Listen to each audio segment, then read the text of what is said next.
नमस्कार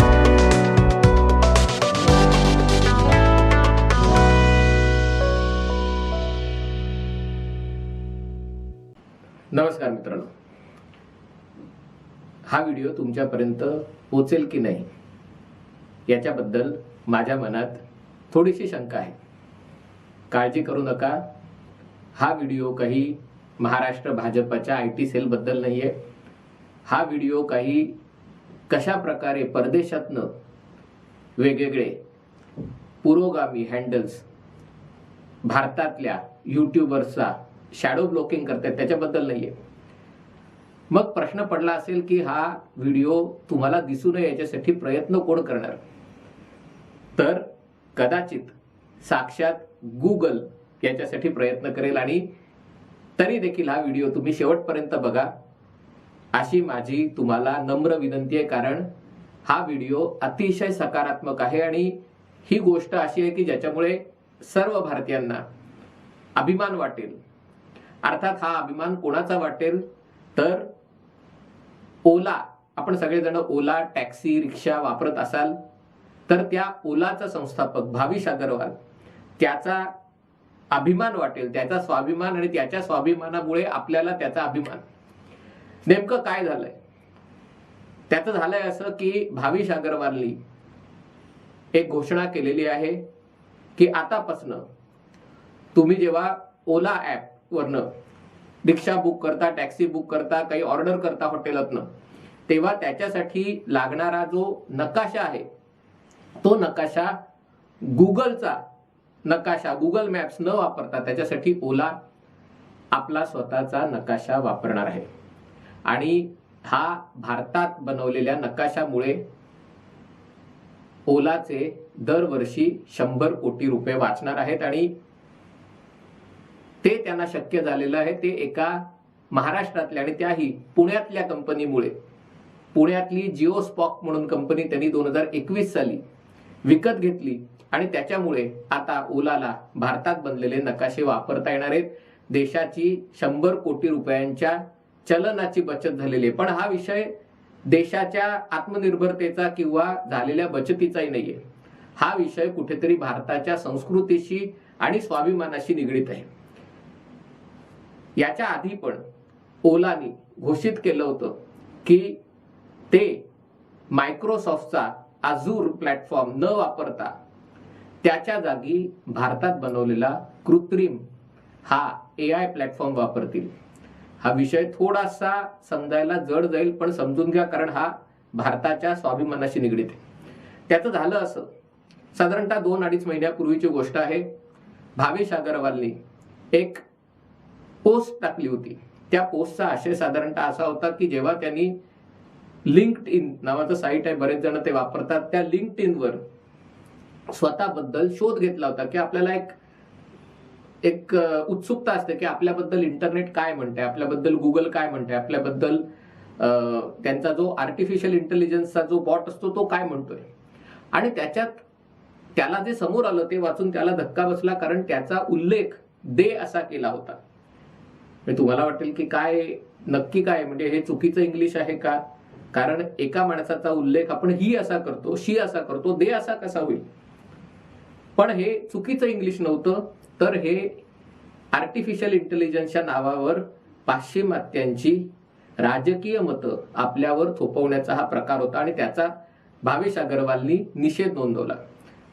मित्रांनो, भारतीय संस्कृतीमध्ये ज्याला तृतीय लिंग आहे किंवा ज्या लोकांना कधी स्त्री कधी पुरुष अशा दोन्ही एक संवेदना असतील, त्यांना कधीही हेटाळणीपूर्वक बघण्यात आलेलं नाही.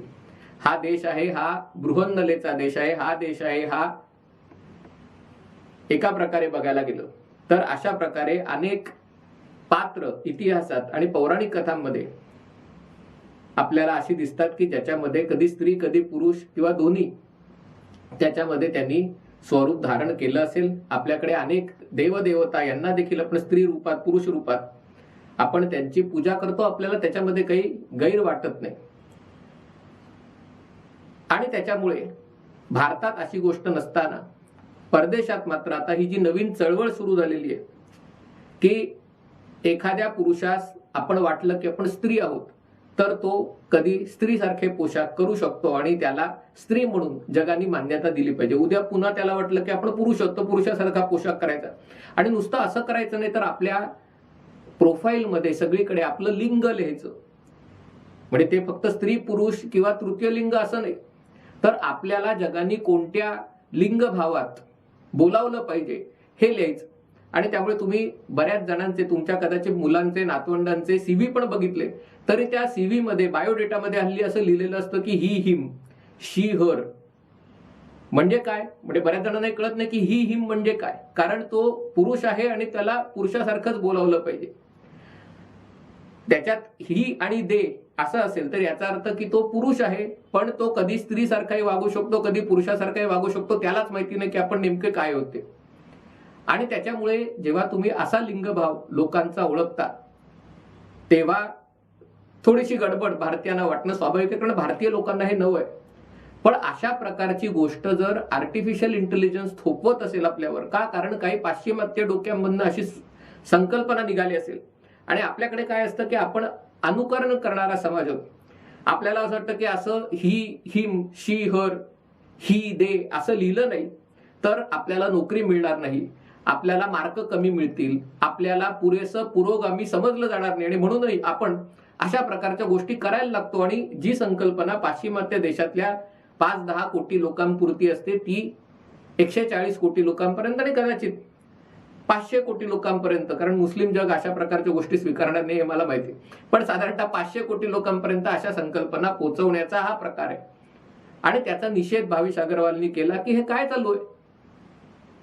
मी माझ्या प्रोफाईलमध्ये माझं लिंग लिहिलं नाही म्हणून तुम्ही मला द्वितीय, म्हणजे काय म्हणतात, तृतीय लिंगी बनवलं. तुम्ही मला, ज्याला कधी स्त्री कधी पुरुष अशा प्रकारचं रूप दिलं, हे मला पसंत नाही. याचा निषेध त्यांनी नोंदवला. तर लिंक्डइननी त्याची पोस्ट डिलीट केली की तुम्हाला राजकीय दृष्ट्या अशा प्रकारे बोलता येणार नाही, तुम्ही अशा तृतीय लिंगी लोकांचा, अन्य लोकांचा अपमान करू शकत नाही.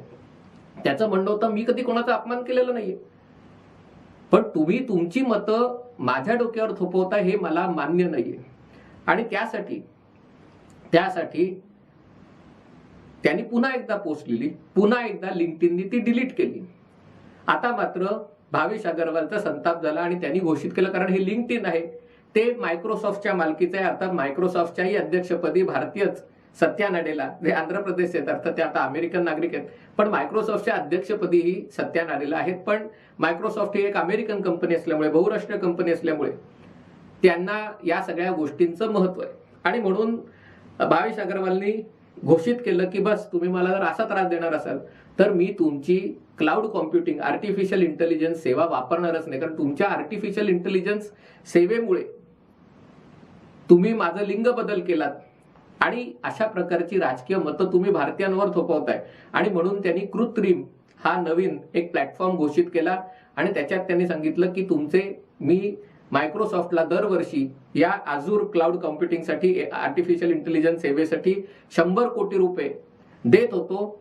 तुम्ही माझा अपमान केलात, आता मी तुम्हाला पैसे देणार नाही. मी भारतीय बनावटीच्या आर्टिफिशियल इंटेलिजन्स, कृत्रिमचा वापर करणार आणि त्याच्यासाठी जो क्लाउड कॉम्प्युटिंगसाठी जी रचना असते ती पण शक्यतो भारतातच करणार. मित्रांनो, हा विषय राष्ट्रीय स्वाभिमानाशी निगडीत अशासाठी, कारण आपण सगळेजण प्रचंड प्रमाणात डेटा वापरतो. तुम्ही माझे हे व्हिडिओ जे बघताय तेही गुगलनी क्लाउडमध्ये सेव्ह केलेले असतात. आणि त्यामुळे जेव्हा तुम्ही हे व्हिडिओ बघता, अन्य कोणाचे व्हिडिओ बघता, तुम्ही एका प्रकारे क्लाउडचा वापर करत असता. आणि हा क्लाउड कॉम्प्युटिंगचा बिझनेस आहे, हा जवळजवळ $550 अब्ज आहे, $550 अब्ज. आणि याच्यामध्ये वर्चस्व कोणाचं आहे तर अमेझॉन, त्याचं AWS, दुसरा मायक्रोसॉफ्ट, त्याचे अजूर, आणि तिसरं गुगल, या 3 कंपन्यांचं त्याच्यावर प्रचंड वर्चस्व आहे. एकट्या मायक्रोसॉफ्टचं बोलायचं तर त्यांचा धंदा दरवर्षी, म्हणजे क्लाउड कॉम्प्युटिंगचा, आर्टिफिशियल, त्याचा धंदा $61 अब्ज आहे. जगातला 20% डेटा भारतीय लोक वापरतात. ही गोष्ट नीट लक्षात घ्या. भारताची लोकसंख्या 16% आहे, पण आजच आपण जगातला 20% डेटा वापरतो. असंख्य लोक गरिबी रेषेखाली किंवा गरिबी रेषेच्या आसपास असतानाही पुढच्या 10 वर्षात कदाचित या 20%चे 40% होतील. पण असं असलं तरी केवळ 3% डेटा हा भारतात साठवला जातो. बाकीचा आपला सगळा डेटा हा अमेरिकेमध्ये किंवा अन्य देशांमध्ये साठवला जातो आणि त्यामुळे आता या सगळ्या क्षेत्रातल्या स्वदेशीची चळवळ हळूहळू बाळसं धरत आहे आणि भाविश अग्रवालनी त्याच दृष्टीने पाऊल टाकलेलं आहे. त्यांनी मायक्रोसॉफ्टची क्लाउड कम्प्युटिंग सेवा वापरायला नकार दिला आणि त्याच्यानंतर अवघ्या 1.5 महिन्यात त्यांनी घोषणा केली की आता मी गुगल मॅप न वापरता मी ओलाचे मॅप वापरणार आहे. त्याचा फायदा कसा होणार आहे लक्षात घ्या. दररोज दर सेकंदाला ओलाच्या माध्यमातून शेकडो टॅक्सी बुक होतात. लोक गाडीत चढतात, ऍप उघडतात, आपण कुठे जातोय त्याची माहिती बघतात. अनेकदा असं होतं आणि पुण्यात तर मला तर नेहमीच अनुभव आहे की गुगल मॅप्स गणतं म्हणजे काहीतरी बिल्डिंगच्या पुढनं एंट्री असते आणि मॅप मागणं दाखवतो किंवा मग त्याच्यामध्ये ज्या प्रकारची माहिती भारतात असायला पाहिजे त्या प्रकारची माहिती दिली जात नाही. बाकी ती सेवा चांगली आहे पण त्याला पर्याय म्हणून जर भारतीय नकाशे यंत्रणा पुढे आली, कारण भारतातल्या वापरकर्त्यांची संख्या 140 कोटी असणार आहे आणि ज्या प्रकारच्या जगात आपण जातोय, कनेक्टेड व्हेकल्स म्हणजे सगळ्या गाड्या एकमेकांना इंटरनेटच्या साहाय्याने जोडल्या गेल्या असतील, autonomous vehicles, self driving car, स्वतः चालणाऱ्या गाड्या, या सगळ्या क्षेत्रामध्ये नकाशांचा उपयोग अतिशय महत्वाचा असणार आहे. आणि त्याच्यासाठी ओलानी एक पुण्यातली कंपनी 2021 साली विकत घेतली आणि त्याच्याद्वारे आता ओला आपल्या ज्या सगळ्या इलेक्ट्रिक स्कूटर आहेत, अर्थात त्या इलेक्ट्रिक स्कूटरची गिगा फॅक्टरी महाराष्ट्रात यायला हवी होती पण ती तामिळनाडूमध्ये गेली कारण महाराष्ट्रातली व्यवस्था तुम्हाला माहिती आहे. पण चांगली गोष्ट ही आहे की ओला ही एक भारतीय कंपनी आहे. आणि दुसरी एक चांगली गोष्ट आहे की खास करून ज्या आर्टिफिशियल इंटेलिजन्ससाठी ज्याला डेटा सेंटर्स ह्याचा जो उद्योग आहे त्या देशातल्या डेटा सेंटर्स पैकी अर्ध्याहून जास्त डेटा सेंटर्स महाराष्ट्रात आणि मुंबईच्या परिसरात आहेत. आणि ज्या वेगाने ते वाढत आहेत ते बघता महाराष्ट्र या सगळ्या माहिती तंत्रज्ञान क्षेत्रातलं एक महत्वाचं डेस्टिनेशन, महत्वाचं स्थान असणार आहे. जरी बेंगलोर, हैदराबाद याची चर्चा असली तरी महाराष्ट्राची ताकद आहे आणि ती आपण कमी लेखता कामा नये. आणि त्यामुळे जेव्हा भाविश अग्रवाल जेव्हा अशा गोष्टींसाठी कदाचित हे निमित्त असेल, मायक्रोसॉफ्टने त्याची पोस्ट डिलीट करणं, लिंक्डइनने त्याची पोस्ट डिलीट करणं आणि लिंक्डइनची मालकी मायक्रोसॉफ्टकडे असणं, ही एक कदाचित निमित्त असेल.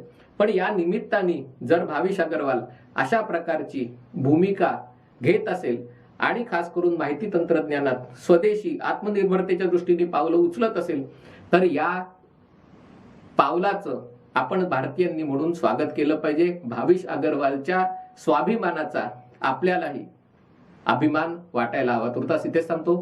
पाहत रहा MH48.